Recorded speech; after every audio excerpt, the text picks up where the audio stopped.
Good morning, everyone. We are back to the study of the book Action and Reaction.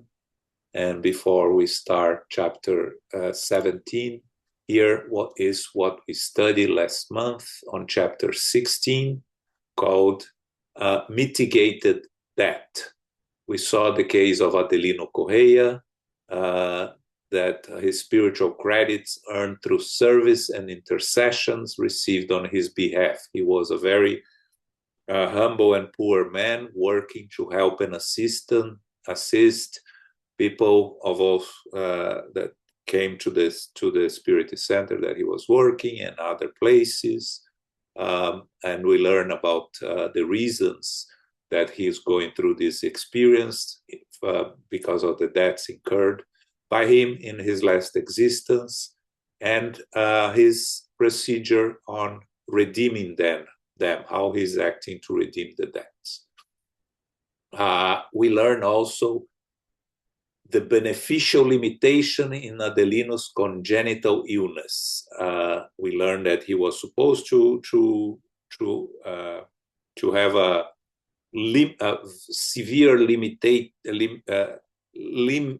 severe illness that would limited his actions, but because of the good work that he was doing, he received some relief of his illness, so he could continue working and helping others.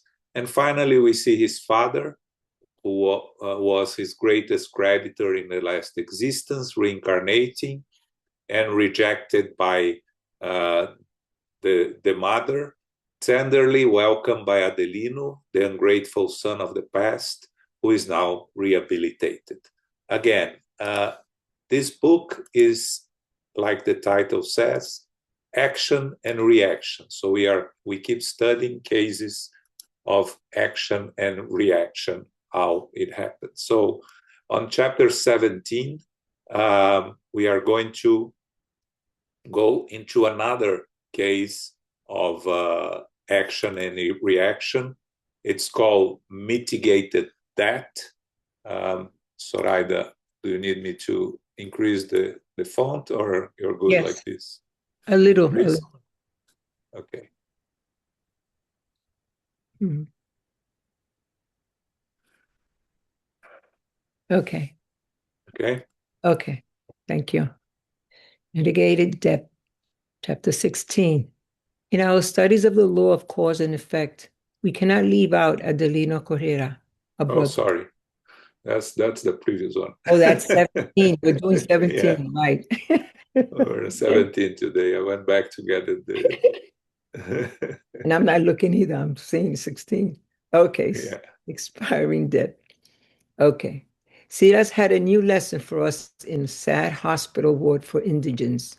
We entered the building and were kindly greeted by several fellow spirits. One of them, Attendant Lago, approached Silas to inform him. Assistant, Leo seems to be spending the last reserves of his endurance. Silas thanked him for the information and told us that we had come specifically to help Leo with the rest he deserved. Walking past a long line of simple cots on which ailing patients were being assisted by discounted aides, we came to a squalid, anguished man. In the dim glow of a small night light, we saw Leo, whose pulmonary tuberculosis had brought him to the brink of death. Despite his dyspnea, his eyes were clear and lucid, revealing total acceptance of the suffering that was leading him to the end of his existence. Silas suggested that we observe his body. However, there was nothing special that stood out except for the lungs. They had been almost completely destroyed by the successive formation of cavities and had caused so much organic damage that the physical vessel before us was nothing more than a piece of flesh that was now open to the multiplication of voracious bacilli and an army of various types of microbes gathering within the tissues like implacable enemies, fighting for what was left of him and taking over the key ports of his defenses. In such a state, Leo was a man irremediably condemned to be expelled from his own home. All the symptoms of death were obvious. His exhausted heart seemed like a worn-out engine, incapable of circulating the blood, and all the elements of his respiratory system were shutting down under the inescapable asphyxia. The dying Leo was a traveler ready for the big journey, just waiting for the signal to leave. Even so, he was calm and brave. His mental acuity was so clear that he could almost detect our presence. Silas stroked his brow gently and told us, "You are here to study a case of expiring debt, so you may ask our friend a few questions. His memory is as conscious and alert as possible." "But can he hear us?" asked Hilario, surprised and compassionate. "Not with his physical ears, but his spirit will register it," explained the assistant kindly. Thank you. Okay, welcome. So the title of this chapter is Expiring Debt. So it's a debt that is finishing, that is ending, right? And is a new case of action and reaction. Remember, Andre Luiz, in his last physical existence, was a doctor. So he continues to be very interested in all aspects of medicine or physical medicine. If you remember from Nosso, he started willing to work in the hospital that he was taken to when he was rescued from the lower zones. And quickly he learned that the work done at the hospital in the spiritual world was completely different from the work done in hospitals in the physical world. So he started working in the hospital there in Nosso, cleaning the floors, right? So he started from the very low job and a lesson in humility, but also an opportunity to learn. So we're going to see here Andre Luiz making the comments on the physical aspects of the disease that Leo is going through, very specifically with medical terms, and just for us to remember, just to remind us why Andre Luiz goes into this descriptions of the physical illnesses. So this is a hospital ward for indigents, poor homeless people, poor people, right? And they go into the direction of Leo, whose pulmonary tuberculosis has brought him to the brink of death. So he's suffering from tuberculosis, and Andre Luiz describes all the damage that his lungs are going through, and also the damage to his heart, and how the bacteria was destroying him, and his defenses were all being overcome by the disease. So he says that Leo was a man irremediably condemned to be expelled from his own home, meaning our physical body is our home in our incarnation. And that the symptoms of death were obvious, right? So he says here, the dying Leo was a traveler ready for the big journey, just waiting for the signal to leave. So big journey is the return to the spiritual world, which is our true home.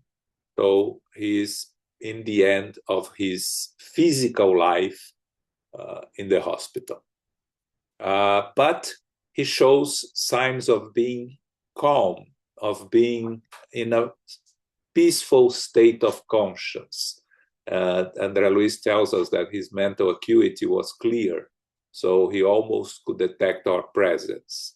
And then Silas says that they are in a case of expiring debt, and that he could answer questions. That and Hilario is surprised and says, "Can he hear us?"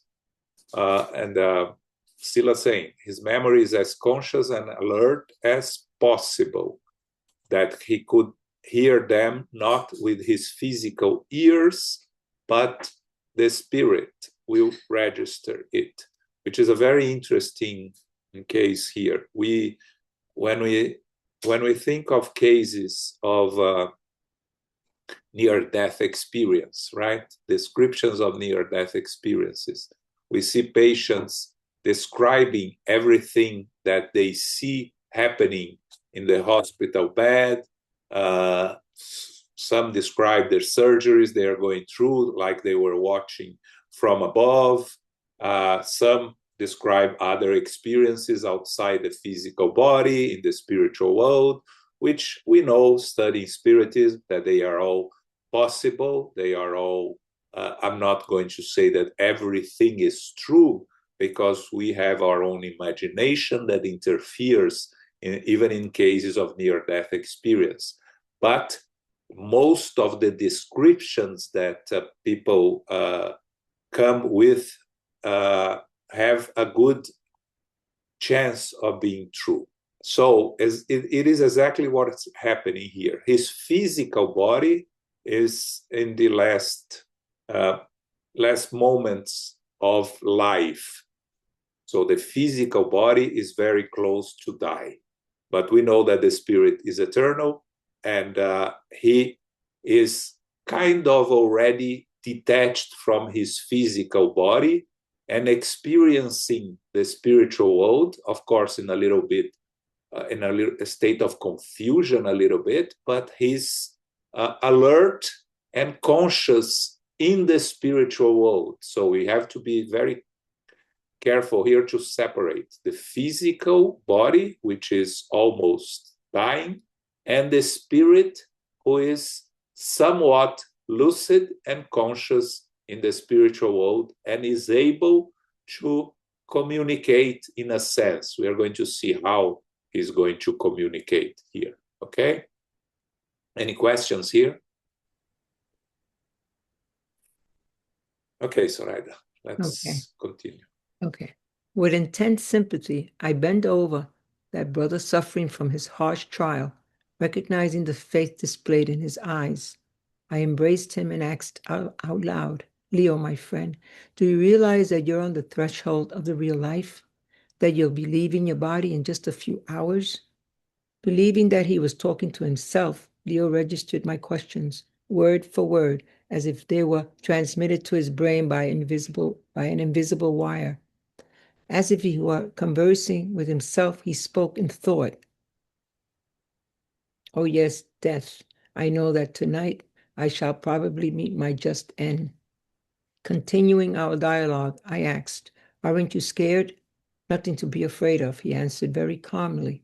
He made an effort to move his eyes and tried to focus his gaze on the white wall of the ward where a small statuette of Christ crucified had been placed, saying to himself, there is nothing to be afraid of in the company of Christ, my Savior. He too was despised and forgotten. He tasted his own blood on the cross of martyrdom. He who was pure but pierced by the wounds of ingratitude. Why shouldn't I resign myself to the cross of my bed and bear without complaint the gulps of blood that foretell my death from time to time? I, a sinner in need of divine indulgence? Are you Catholic? Yes. I reflected on the sublimity of the living and true Christian sentiment. Whatever the religious denomination in which it is expressed, stroking his oppressed chest, I continued. At this time of such significance for your journey, I see that none of your family is here. Ah, my family, my loved ones, he answered, speaking mentally. My parents would have been my only friends in the world had they lived, but they both died when I was still a sickly child. Without my mother, my health deteriorated. Immediately thereafter, my brother Enrique didn't hesitate to have me declared incompetent. As an heir, he was entitled to a large chunk of the estate, but he took advantage of my misfortune. And with my consent, he was appointed as my legal guardian. However, as soon as the measure was in place, he became my cruel tormentor. He confiscated all my money and put me in an asylum where I lavished for many years. Isolation. I suffered immensely. I nourished myself with the bile-filled bread meant for those who enter the world's gates, guilt-ridden, for my mental instability had pursued me since childhood. When I improved somehow, I had to leave the asylum. I ran to my brother's door, but he slammed it in my face without compassion. I was frightened, defeated. Oh my God, how could one be so cruel to a sick, unfortunate brother? I tried to get help from the court, but couldn't.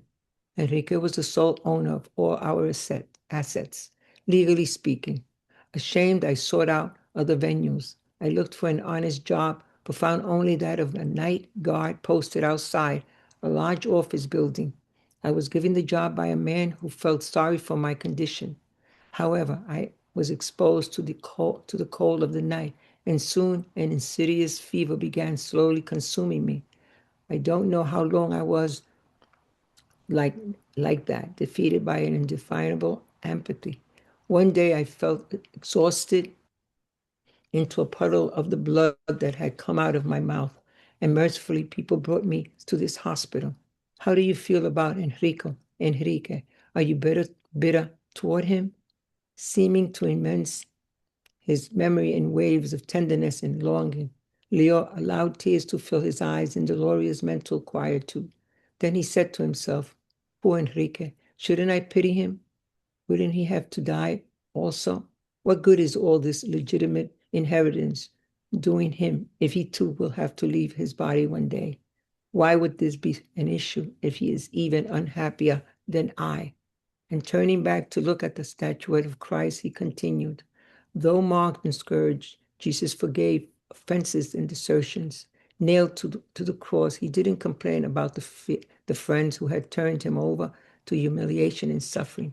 He didn't utter a word condemning his cruel executioners. Instead of blaming them, he asked the Heavenly Father to lovingly watch over them all. And Jesus was God's ambassador to men. So how can I judge my own brother if I, a soul in need of light, cannot grasp the divine judgment of providence? In tears, Leo quieted his mind and tried to make it a temple of loving prayer. His humility touched my heart. I strengthened up with tears in my eyes. I need no more questions to realize the greatness of his soul. Thanks. Okay. So we can clearly see here, right, why the title of the chapter is Expired Debt, right? The debt that is finished. We can see by his behavior that his descriptions that he's fully resigned with his fate and carrying no hatred, no anger. So a clear characteristic of the fully end of our atonements, because this is an atonement, it's not a trial. Again, atonements are consequences of our previous actions that we have to face the consequences, the reaction. A trial is an opportunity for us to learn something new, not related to previous actions. So the atonement is the reaction, and the way you face your atonement is how you see if you are fully clear of your debt, because if you accept it with resignation, with strength and resignation, like he's doing here, we see that he's completely fulfilling his duty and paying his debt. But the first thing here that is important to note is that when Andre Luiz say, believing he was talking to himself, Andre Luiz asks, Leo, my friend, do you realize that you are on threshold of real life, that you believe in your body? So the body is not going to die. He heard the question word for word, but he understood it as his own thoughts. And many times when we talk about the influence of spirits in our daily lives, that is exactly how it happens. Something comes to our mind that we may think it comes from us, but it may come from another spirit, both positive and negative thoughts that we have. Again, I'm not saying that all the thoughts, many of the thoughts are ours. The Spirit tells us when in the Spirit's book, when Kardec asks how to differentiate which ones are our thoughts and which ones are thoughts coming from other spirits.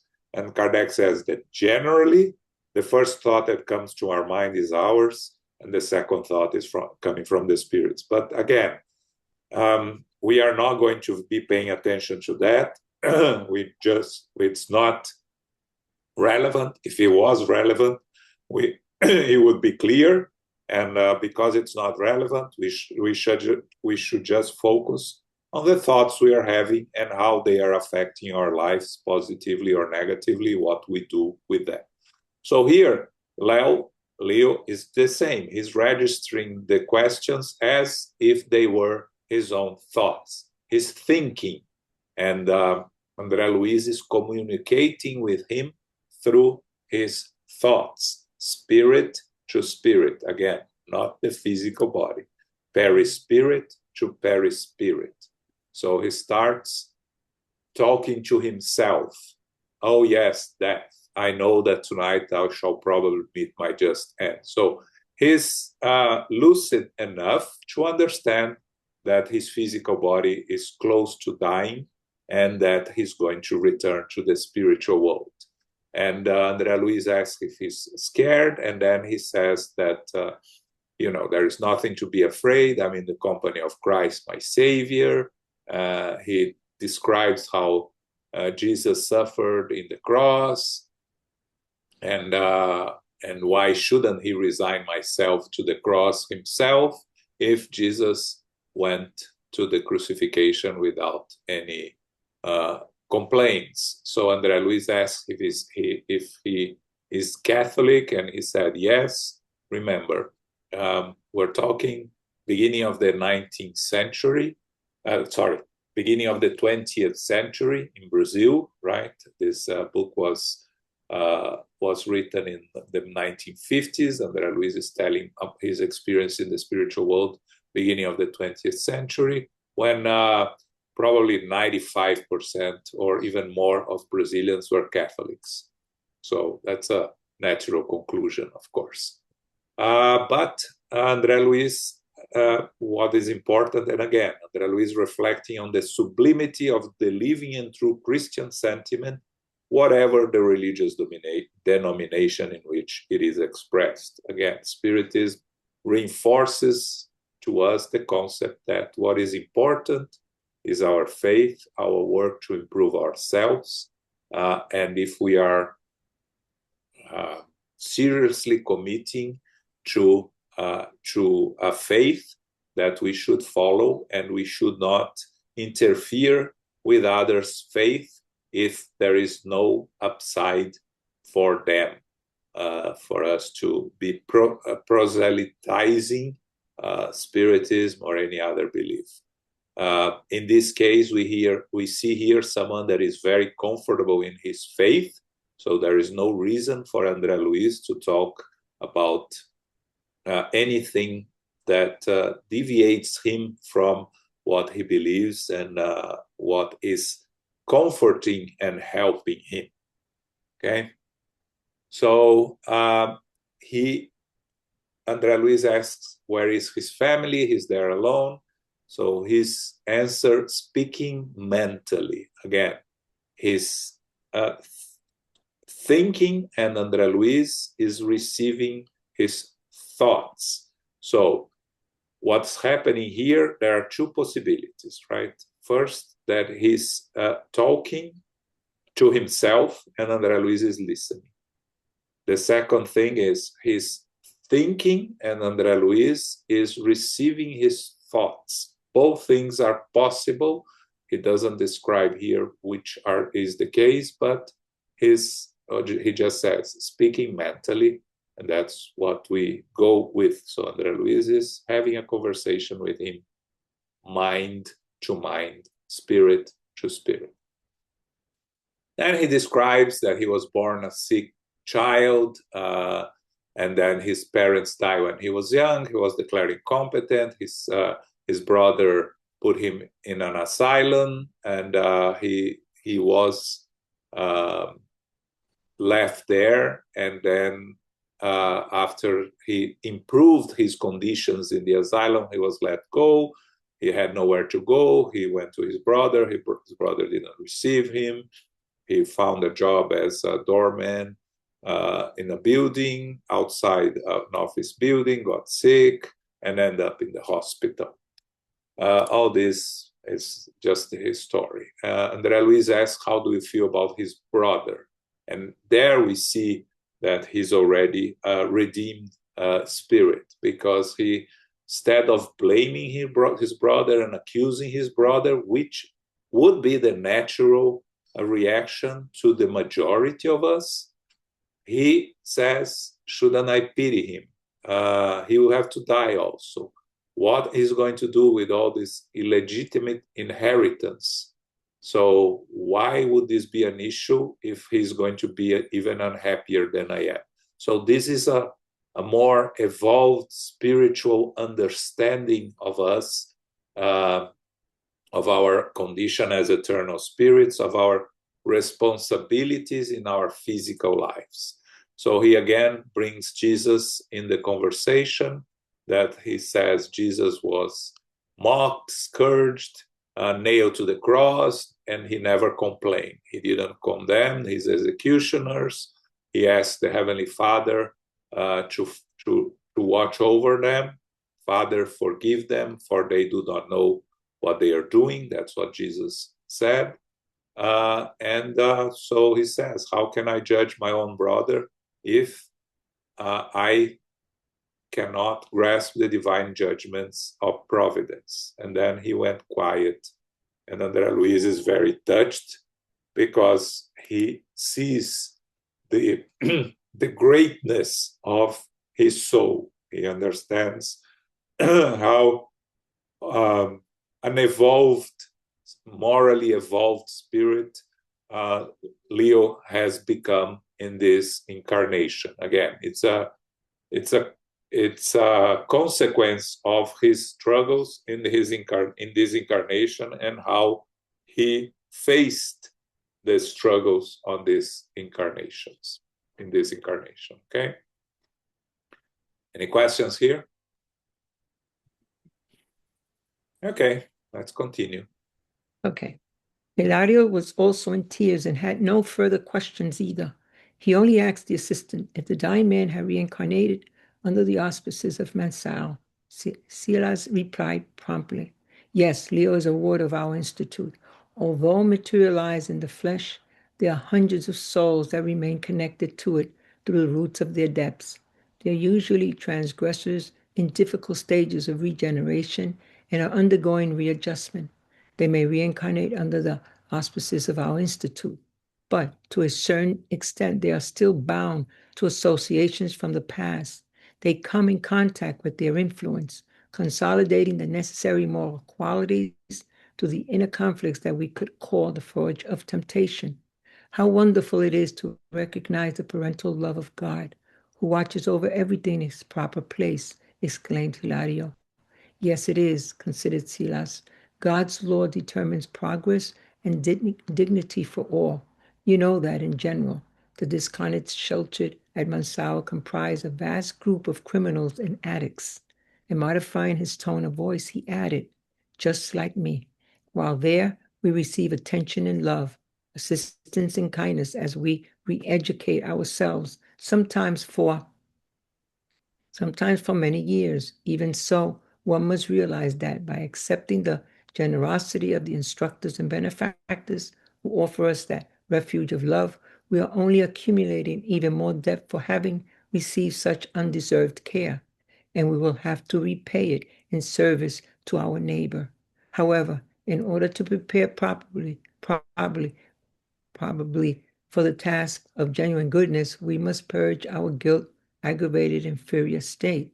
The lofty knowledge received at our institute serves as a valuable theory that has to be put into practice in order to be incorporated into our moral heritage. So, after a shorter or longer learning period at the Institute, we must return to the physical realm. And there, in spite of our mentor's watch care, we must endure meeting our former partners in crime to demonstrate utilization and absorption of support we have received. At our side, Leo was breathing his last. We could see that the assistant didn't want to stray from his case so that we could learn the lesson.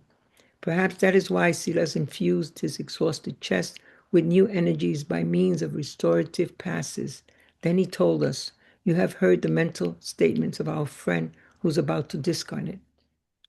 Burning with as much curiosity and as eager for more explanations as I was, Hilario asked respectfully, "To what extent can we classify Leo's present discarnation as an example of expiring debt?" Silas made a significant gesture and replied, "Of course, I don't diverge our friend's entire debt before the law. I myself do not have access to the information relating to all his debts and credits down through time. So I'll refer only to the guilt that was tormenting him when he was brought to Mansao, according to the written record." Thanks. Okay. So here, the question that Hilario asks is if Leo was reincarnated under the cares of Mansion of Peace, Mansão of Paz, which is the institute that we've been following since the beginning of the book, right? We saw last chapter the responsible for institute, instructor Druso, that took personal care of the case of Adelino, and Silas is an assistant to Druso that was referred to and is going with Andre Luiz and Hilario in the different cases that they are going through. So Silas explains that Leo is a ward of the Institute, and that are hundreds of souls that remain connected to the Mansão through the roots of their debts. So they reincarnate under the care of the Institute. They are all transgressors. Remember, the Mansion of Peace is located in the lower zones. So when we talk about Nosso Lar is a spiritual colony, right? It's the first level of organized places that we have in the spiritual world. So if you discarnate, you can go to different places in the spiritual world. One of them is staying around where you discarnate, if you cannot disconnect from the place that you are, if your mind attaches you to the places that you are living. So that's when you see the haunted houses, where you see the spiritual influences, those that stay around the places that they have lived because they don't know better where to go. You can go to the lower zones, which is where Andre Luiz went. You can go to the infernal places, which are the ones that are persist on evil, which is where we find Gregorio and his workers in the book Liberation. The whole book is the rescue of Gregorio in the infernal places. It's not the lower zones, because these places where Gregorio is organized by so-called dictators of evil that control and impose their will on the spirits around them. Lower zones are just disorganized places in the spirit world where spirits in guilt and regret that cannot move past their guilt are placed. So they are still not in condition to be rescued because they haven't repented. They are just immersed in guilt. And if you read Nosso Lar's introduction, Andre Luiz spent there 8 years because he was lost. He didn't know where to go. He was being accused of being a suicide. He was suffering, but he didn't until he sincerely asked for help and assistance that immediately was available to him, he was taken to Nosso Lar. Some spirits that are in the lower zones are in no condition to go to Nosso Lar yet.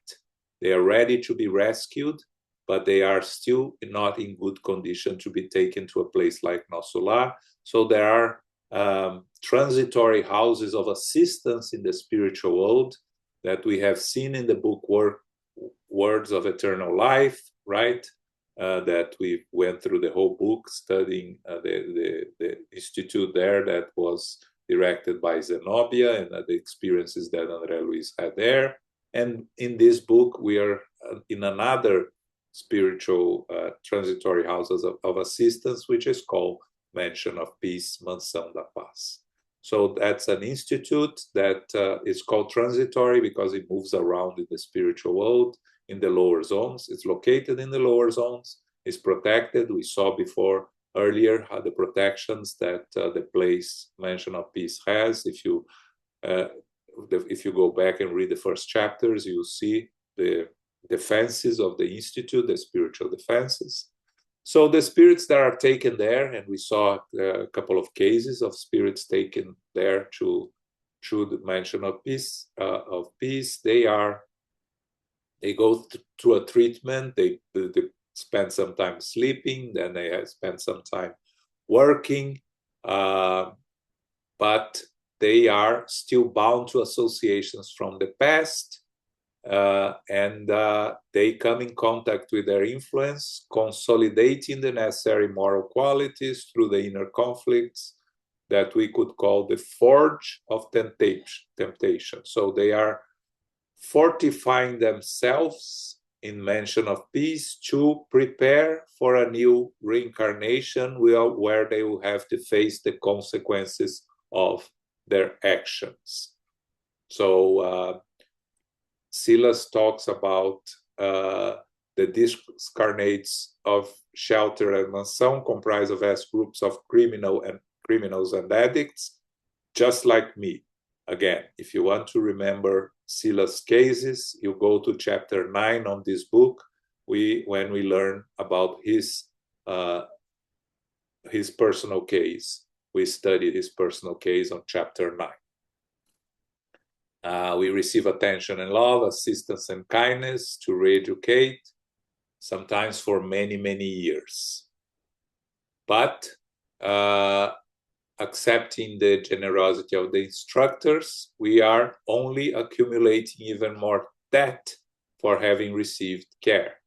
So the knowledge received at the Institute serves as a valuable theory that we have to put in practice. We talk about this many times. We can learn, and we learn a lot in the spiritual world, theory. But in order to put in practice, we need to reincarnate. Again, the learning has to move from our mind to our heart. It has to become a part of who we are. Only when it becomes a part of who we are, we can say that we fully absorb all the learning. The first step of the learning is the intellectual learning. Learning that we need to love our neighbors, that we need to take care of others, that we need to practice charity. We all know that.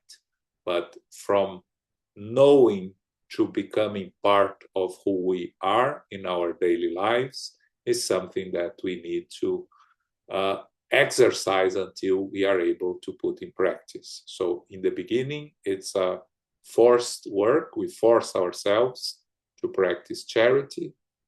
And again, a good example of how to do it is, how many times you breathe during the day. You have no idea, right? How many times you blink, you have no idea. This is instinctive.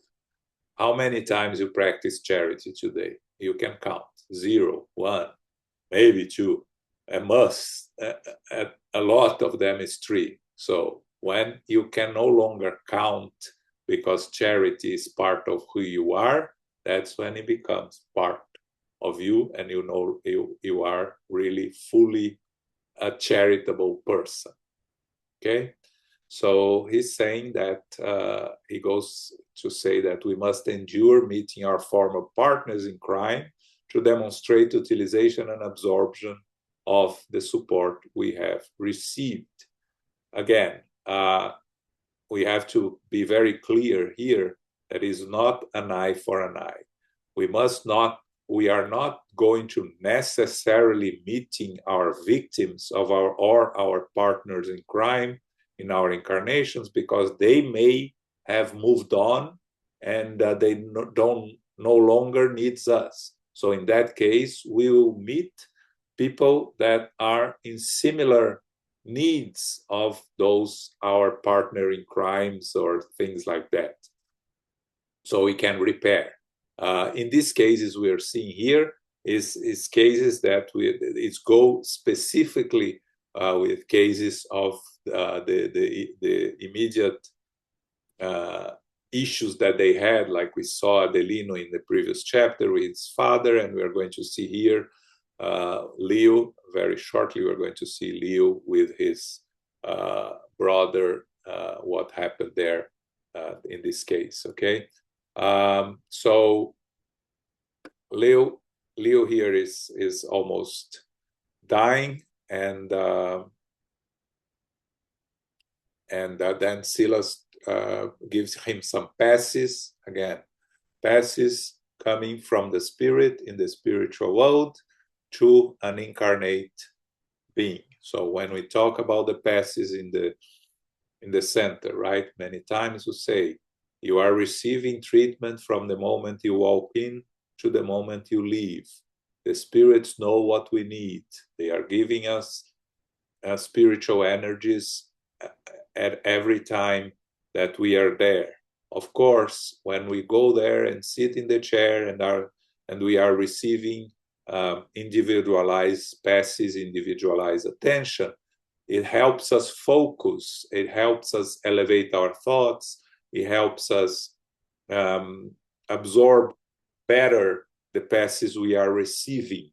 But in theory, we don't really need to go there and sit and receive the passes. We could just, if we could keep our thoughts elevated, our vibration elevated throughout the whole meeting, we are benefiting throughout the whole meeting without the necessity of going there and having individual passes. But again, the majority of us cannot do that, so the individual passes help us focus, concentrate, elevate our thoughts. Okay? So Hilario asks, to what extent can we classify Leo's present discarnation as an example of expiring debt? And Silas replies, he's not going to tell the whole story of his other friend because he doesn't have access to the information. He just has access to the information that about the guilt that was tormenting him when he was brought to Mansão. Again, very important. How he was rescued, how he was brought into Mansão, because he opened himself to receive the assistance to the guilt that was tormenting him. So he moved to the redemptive guilt that allowed him to be rescued and taken into Mansão to be rescued. And he has a written record that Silas had access. That's how he knows his story, and that is the story he's going to tell us now in the next part. Okay, any questions here? Okay, it's a monologue today. Okay, let's go. Okay, oops. Yeah, back. Okay. The dying man was now serene after the magnetic assistance and seemed like he could almost hear us. Touching Leo's sweat-drenched forehead, Silas continued after a brief pause. Leo has mentally listed for us his recent bitter memories, dwelling particularly on the disease that has tormented him from birth, his suffering in the asylum, and the hardness of a brother that condemned him to extreme poverty. Now let's take a look at the causes of the pain with which he has punished himself and why he deserved the fortune of rescinding his personal debt forever.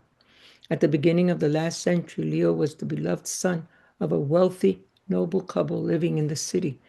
They discarded very early after having entrusted him with his sick younger brother, Fernando, who was severely mental impaired. However, the moment his parents were no longer around, Ernesto, Leo's name at the time, quickly just jettisoned his brother, just jettisoned his brother, eager to get his hands on the inheritance that belonged to the two of them. Moreover, as a young man, accustomed to the sophisticated serenes of his time, he loved the elegant galas with the mansion would open its stately doors to elegant guests. And because he was proud of the scene, he was ashamed to be seen with his brother, and so forbade him from attending. However, since Fernando was mentally impaired and thus unable to grasp his brother's orders, he didn't obey them. Consequently, at the back of the house, Ernesto built a prison cell where Fernando was excluded from the rest of the family, imprisoned and alone. Having only the company of a few slaves, Fernando lived like a caged animal. Meanwhile, Ernesto, now married, satisfied all his wife's whims on long excursions and squandered his wealth on gambling and extravagances. After a while, his funds were almost gone, and he realized he would only be able to get back on his feet if Fernando were to die. However, although mentally ill, the boy proved to be physically strong except for chronic bronchitis, which caused him much discomfort. Noticing Fernando's respiratory problem, Ernesto plotted to transform it into a more serious condition, hoping to send him more quickly to the grave. He ordered his servants to leave Fernando free every night in a large courthouse where he would have to sleep outside. But the boy displayed enormous resilience, and despite suffering constant bouts with his sickness as a consequence of exposure to the cold, for almost 2 years he managed to bravely endure the trial to which he had been submitted. Meanwhile, Ernesto was suffering from his ever worsening financial situation, which could be solved only with Fernando's portion of the fortune, which their parents had entrusted to care of old family friends. Thus, debased by his hunger for gold, one night Ernesto promised two shackled, morally delinquent slaves that he would set them free on one condition: they would flee to distant lands. After watching them leave in the midst of the night, Ernesto went to his brother's bed and stabbed him in the heart.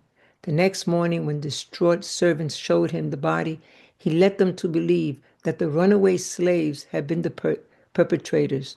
Truly frightening innocence, he inherited his brother's assets with the blessings of earthly magistrates.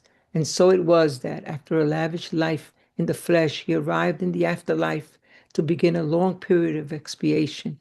Fernando, the unfortunate brother, magnanimously forgave him. However, tormented by his remorse, Ernesto began attuned to merciless agents of darkness who subjected him to the indescribable tortures due to his refusal to take part in their evil practices. Because he kept the memory of his victim in the core of his soul, he went mad with grief due to the mental repercussions of remorse on his perispiritual centers. He wandered aimlessly for many years in horrible darkness until he was rescued by our institution and received the appropriate treatment for his readjustment. But in spite of having recovered, the memories of crime consumed his spirit so much that, in order to resume his normal evolutionary progress, he begged to return to the flesh in order to experience the same shame, the same poverty, and the same trials he had inflicted on his defenseless brother, thus pacifying his anguished conscience. Supported in his intentions by eminent instructors, he returned to the physical arena, carrying his soul, the imbalances he had assimilated after the grave. Consequently, he reincarnated mentally impaired like Fernando, and as Leo suffered all the misfortunes that he had imposed on his debilitated and unhappy brother. Thus, he was reborn unfortunate, the sickly into physical realm. Orphaned early in life, he was caught by surprise by the coldness and villainy of insensitive brother who isolated him to the dark environment of an asylum. and to make sure that no details of his expiatory existence were left out. In his job as a night guard, he experienced the cold and inclement weather to which he had exposed his defenseless brother. Now, due to the humility and patience with which he accepted every repertorial blow, he was won the fortune of having finally paid off all his debt. Because Silas stopped talking, concerned with attending to the dying man, bathed in the characteristic sweat of death, Hilario asked, "Assistant, how can we know for certain that our friend has paid off his debt?" "Can't you see?" asked Silas, surprised, and pointing to the fatal hypothesis just starting, he added, "Like Fernando, who discarded with his chest placed by an assassin's knife, Leo too is leaving his body with his lungs in shreds. However, due to the correct conduct he adopted before the law, he is going through the same ordeal, but on a bed and with no destructive agent except his illness, even though blood is shooting from his mouth, just as he had happened with his despised and defeated brother. Justice has been served. The difference that instead of a dagger, there are battalions of murderous bacilli." Maybe because he saw how surprised we were by the lesson, Silas, in spite of his attention to the dying man, concluded in a grave tone of voice, "Whenever our pain doesn't cause new pain, and whenever our affliction doesn't cause affliction in those around us, our death is in the process of expiating. Very often, the bed of pain is a blessed altar where we can extinguish honest commitments and settle our accounts without harming anyone else. When patients yield to the heavenly designs in conformity and humility, they bear the sign of expiring debt." But Silas couldn't continue. Leo in prayer was in the throes of death. The assistant embraced him tenderly and asked for divine support, as if the unfortunate man was a son of his heart. Enveloped in the soft radiation of prayer, Leo fell asleep in front of our tears. When he asked Silas why we couldn't remove him from his remains immediately and take him back to Mansao Pass, the assistant replied promptly, "We don't have the authority to free him from his body. That isn't our job."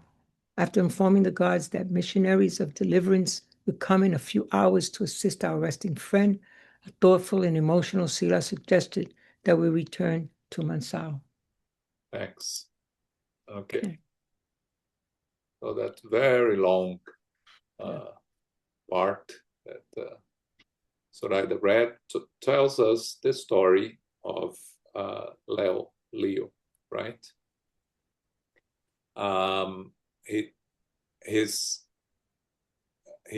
He listed his memories, his bitter memories.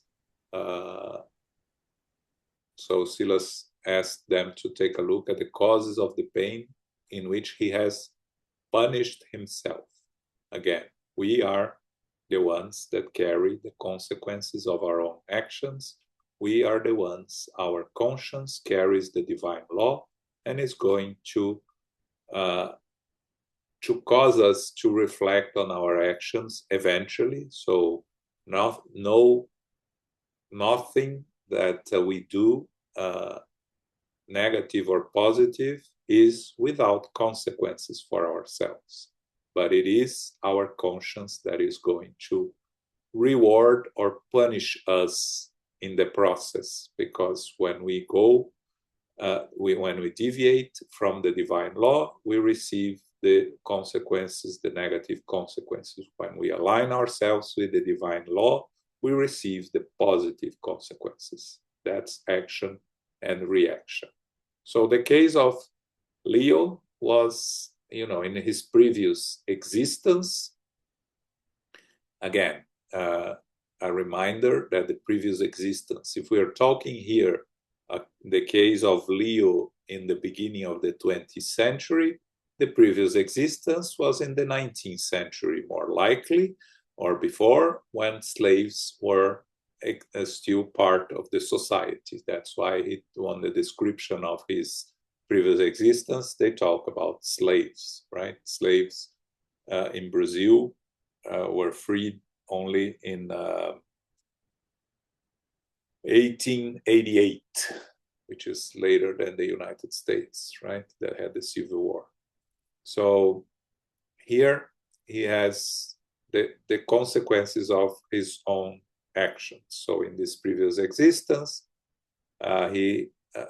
his name was Ernesto. He had a young brother, Fernando, who was severely mentally impaired, and the parents died. He inherited the fortune, and the fortune was, of course, divided between him and his brother, but the part belonging to his brother was taken care by administrators, not by him.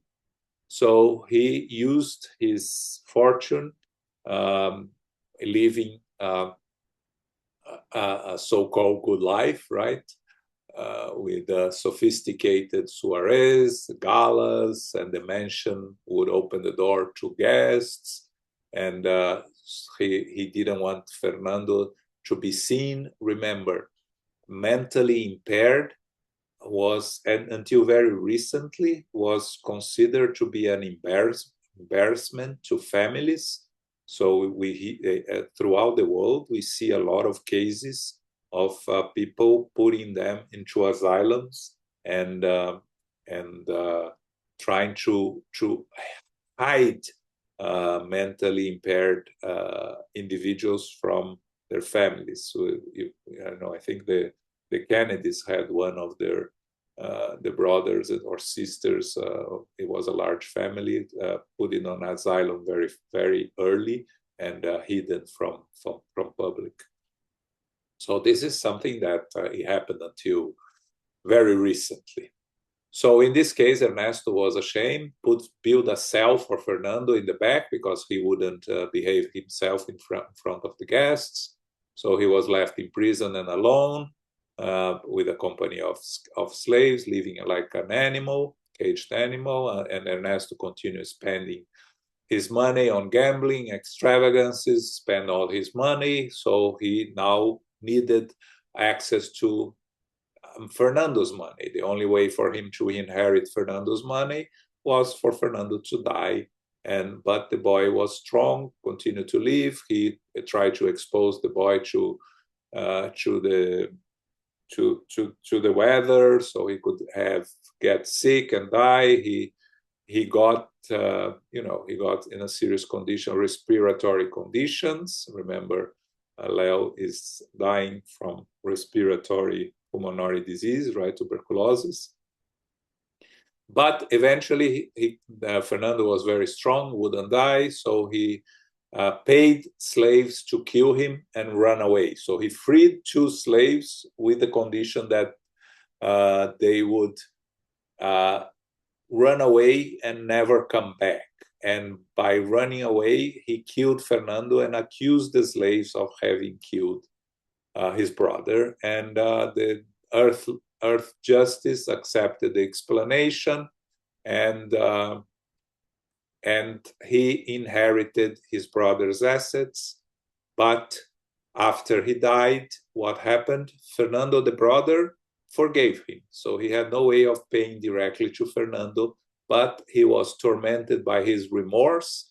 And tormented by his remorse, again, vibrations, he becomes attuned to the agents of darkness, to evil spirits who subjected him to tortures due to his refusal to take part in their evil practices. So this is a sign that he's already trying to make amends from his past, because he could very easily engage in the evil practices that these evil spirits were trying to force him to do, but he refused.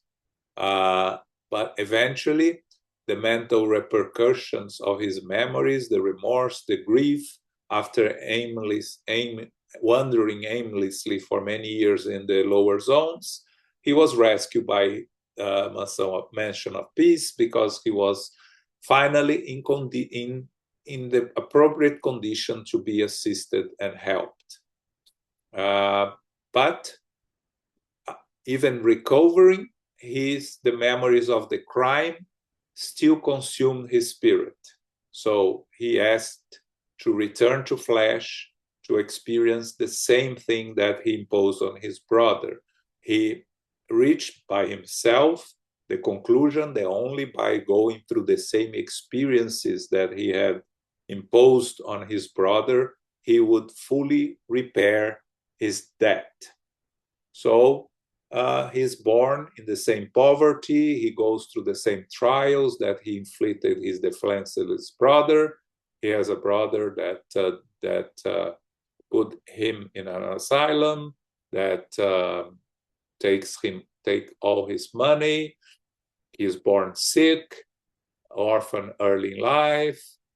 The same experiences he imposed to his brother, he had to experience himself because of his choice. Again, remember, we can learn and evolve through love or through pain. We don't know how to evolve through love. Were there other ways for Leo to make repairs? Yes, of course there were. But he chose to go through exactly the same experience because he thought it was the only way that he was going to fully pay his debt. And we can see that he did. He got the experiences that he had imposed to his brother, but due to his humiliating patience, which he accepted every blow, he won the fortune of having finally paid off all his debt.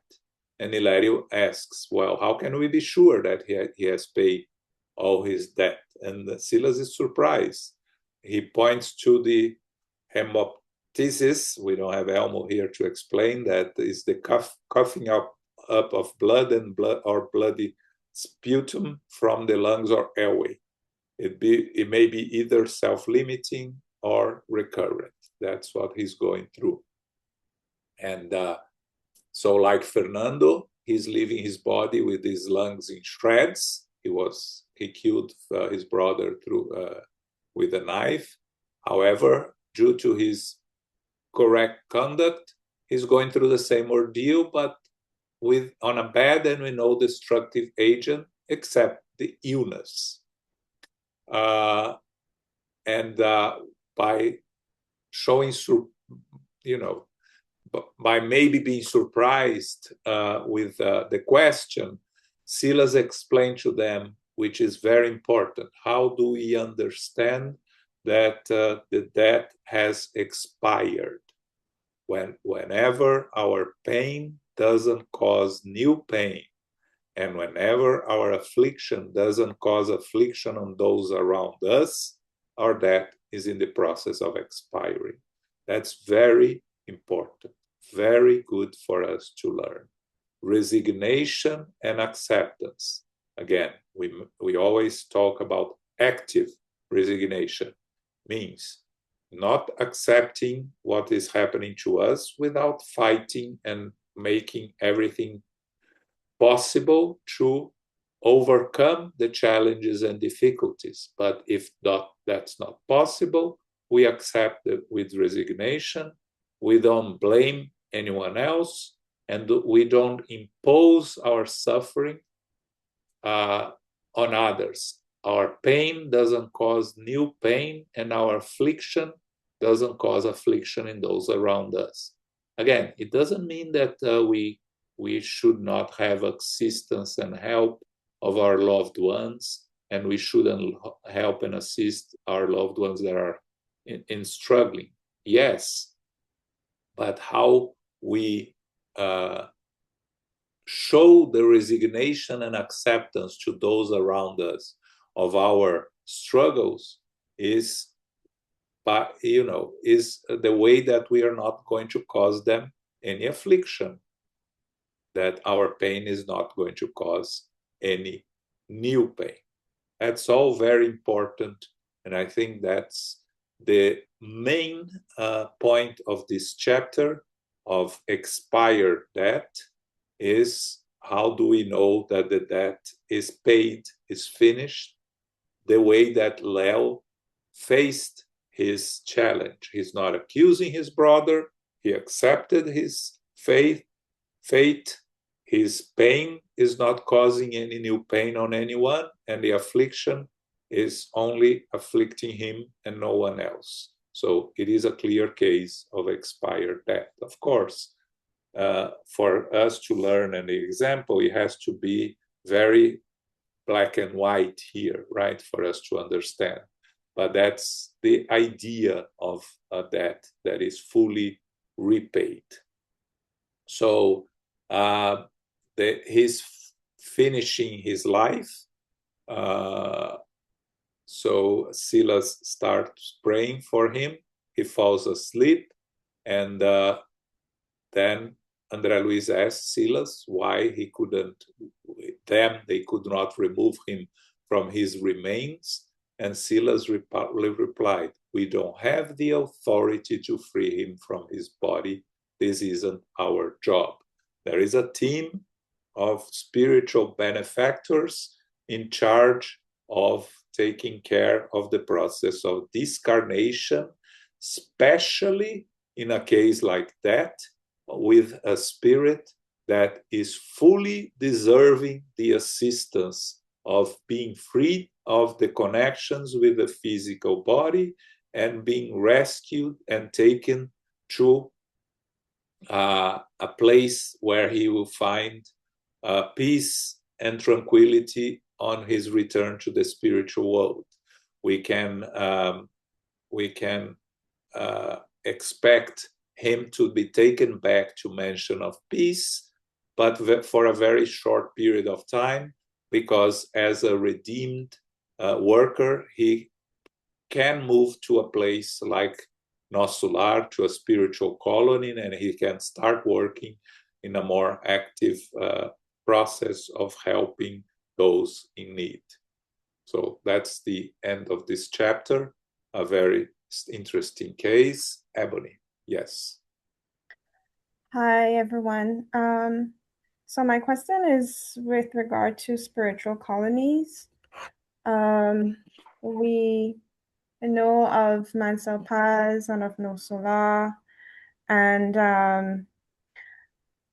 from my understanding, they're located in the psychosphere of Brazil.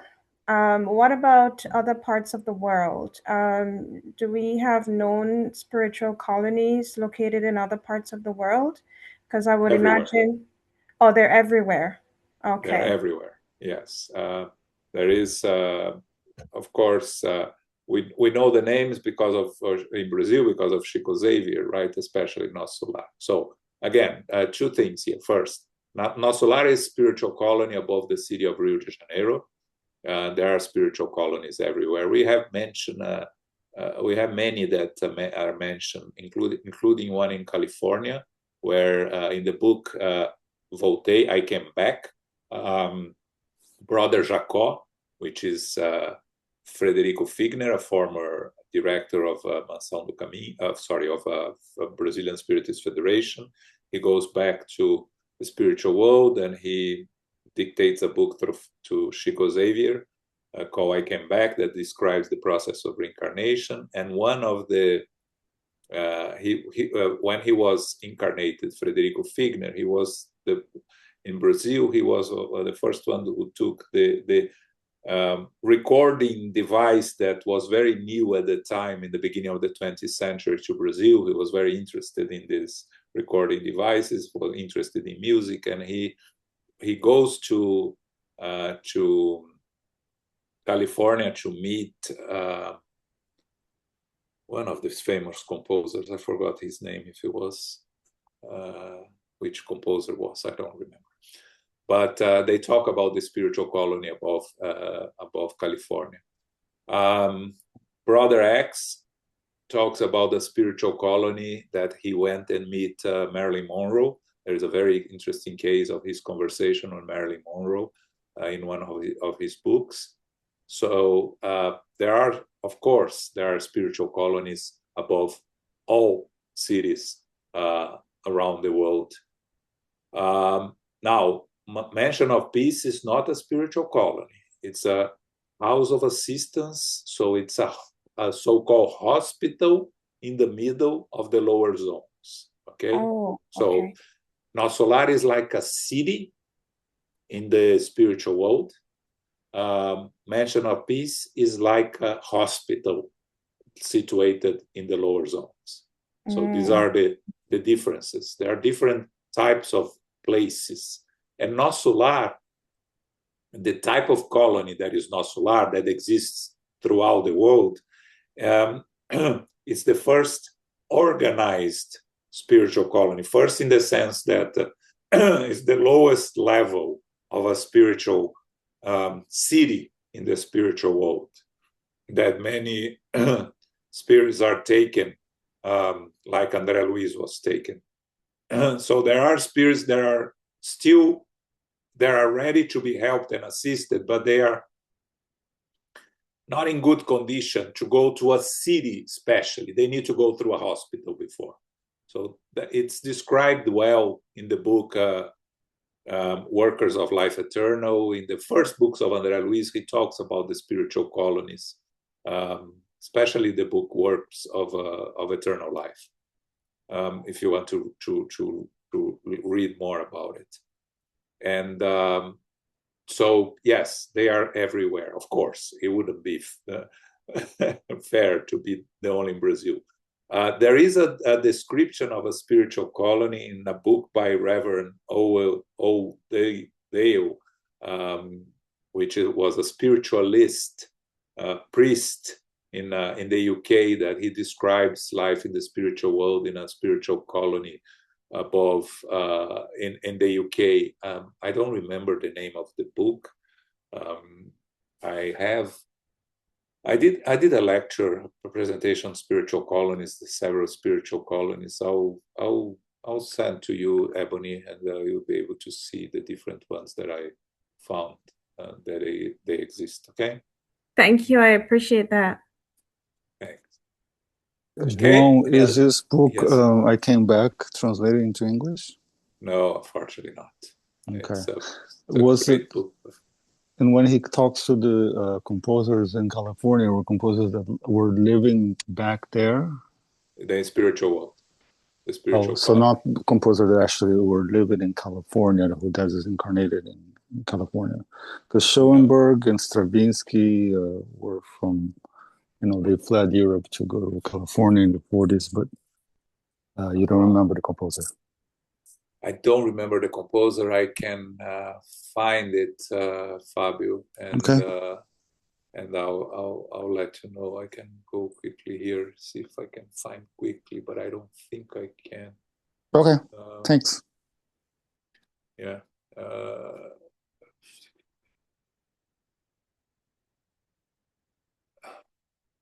No, I don't. I'll find and I'll send to you. Okay. So sure, Ebony, Spiritual Colonies, Fabio, the composer in California. I'll send to both of you. Okay. All right. So we're going to stop here. Thank you all. Hi, Carol yes. here. Just a real quick question. I wasn't sure whether the guardian angel or guardian protector is part of this process. Maybe they have a different portion of the journey of the person going into the spirit world. Do you have any thoughts on that about guardian angel? They are always in charge of following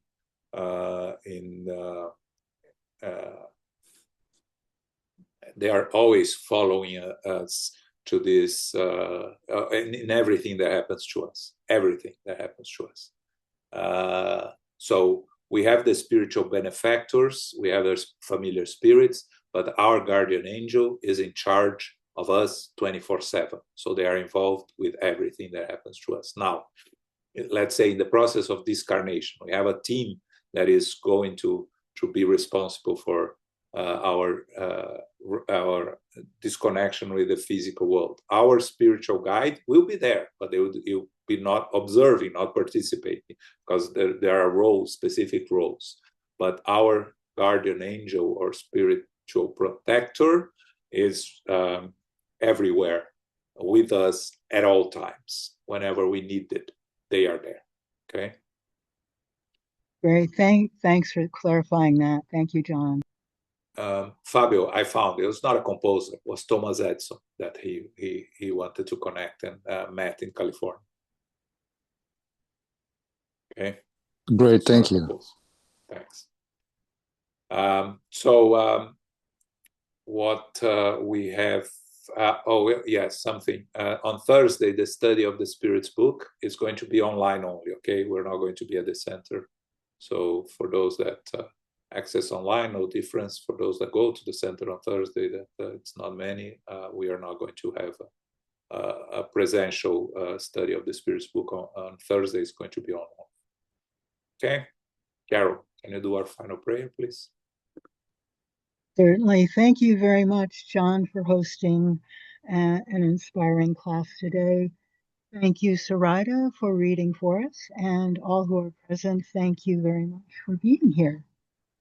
Infinite Creator and Divine Providence, we give thanks for being together again as brothers and sisters for our studies of the book, Action and Reaction, Chapter 17, Expiring Debt. Pardon me. The big journey indicates the passing of the physical body and the passage into the spiritual world. Often, a spirit remains lucid during this transition. The way of accepting an atonement can indicate whether a debt has been fulfilled and completed. Perispirit to perispirit communication can occur to assist the sentiments toward faith, mind to mind, spirit to spirit. There are different places or sectors for spirits to be treated with energetic treatments to sleep and to prepare discarnates for learning and support for their repair with moral guidance. Redemptive guilt is an opening for the healing in the spiritual world. Our conscience carries the divine law, which is action and reaction, cause and consequence. A debt can fully be repaid, plus a return to an incarnation of redemption. We give thanks to the spiritual benefactors and the good spirits for guiding and inspiring us today. May we receive the love, light, and peace of Christ within us for our loved ones, our teachers, our directors, our counselors, our mediums, our workers, and all of our participants. We pray for inner peace, and especially now for world peace and for those who are suffering in the physical and spiritual worlds. We pray for our center SGNY and all spiritist centers throughout the world, that they may grow, prosper, expand, and be protected throughout the day and throughout the night. As we close, we humbly ask for safety and protection as we return to our family, friends, loved ones, and co-workers. And may we remind ourselves now as we go forth to be beacons of love, of light, of peace, of service, and charity, which is love in action. May peace and love prevail. So be it.